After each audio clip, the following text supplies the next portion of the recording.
The one-size-fits-all solution failed to take advantage of the local knowledge and experience of plant operators. It actually impeded quick adoption of new technologies, and it made the whole process far more expensive than necessary. Some existing plants could cut pollution cheaply, but weren't asked to, while other plants spent a fortune to comply. By the 1980s, Environmental Defense Fund had taken the lead in arguing for a different approach. The key was to mobilize the market, to make far deeper cuts in pollution and at much lower cost.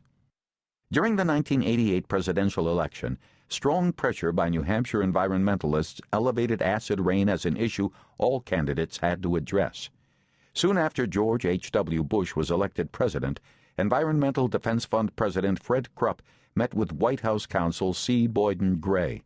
He outlined for Gray how the president's campaign pledge to curb acid rain could be fulfilled using the world's first emissions cap and trading system. He argued that the president could be more ambitious on the environmental goals while still garnering business support. After dozens of meetings, the Bush administration embraced Environmental Defense Fund's proposal and submitted it to Congress, which, led by Senator George Mitchell of Maine and Representatives Henry Waxman of California and John Dingell of Michigan, wrote it into the Clean Air Act of 1990. The law started with the scientific bottom line. It required a 50% cut in sulfur dioxide emissions from the total volume released by fossil fuel-fired power plants, the minimum reduction that atmospheric scientists believed was necessary to begin bringing lakes and rivers back to life. It set a permanent upper limit, a cap, on these emissions, then divvied up the quantity in tons of pollution allowed among the power plants. Even as new sources of pollution came online, the cap was ratcheted down over time so that the total amount of pollution fell. That declining cap, guaranteeing that environmental targets would be met, was unprecedented. But it was the second part of the law, the emissions trading system, that completely transformed the paradigm that had historically pitted environmentalism against economic growth. The trading mechanism allowed a power plant that cut its sulfur dioxide pollution more than required to sell those extra allowances, and permitted plants that could not find a better way to cut their own emissions to buy them. A new commodities market was born. A plant that could beat its emissions target had a profitable new asset to sell, and financial incentive to develop ways to cut emissions even further. The buyer had the flexibility to find the cheapest way to meet the cap. It was now the power plant operator, not the regulator, who decided how to integrate emissions control into an overall business plan.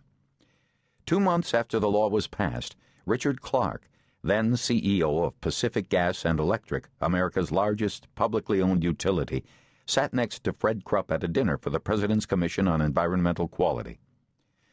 "When you were talking to the President about this cap-and-trade idea, I frankly thought you'd lost it," he said to Fred. "But now that there's a way to make money from cutting pollution, I have a dozen proposals for emissions reductions from my own employees on the shop floor, and a dozen more from outside consultants.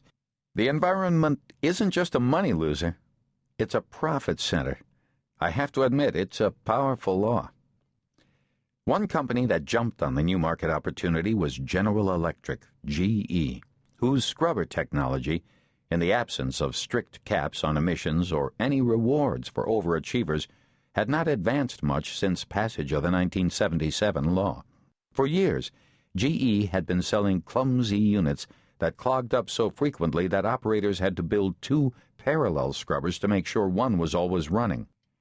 Ellie Gall, whose current carbon-cutting work is featured in Chapter 8, was then at GE Environmental Services, and he recalls how quickly that all changed once the cap-and-trade mechanism became law. GE began devoting serious resources to cleanup technology, and Gall's team had its breakthrough. It devised a scrubber that turned the sulfur dioxide into gypsum, which does not gum up the works and is itself a marketable product. Elsewhere, the new law inspired innovative thinking about low-tech solutions. For decades, conventional wisdom held that low-sulfur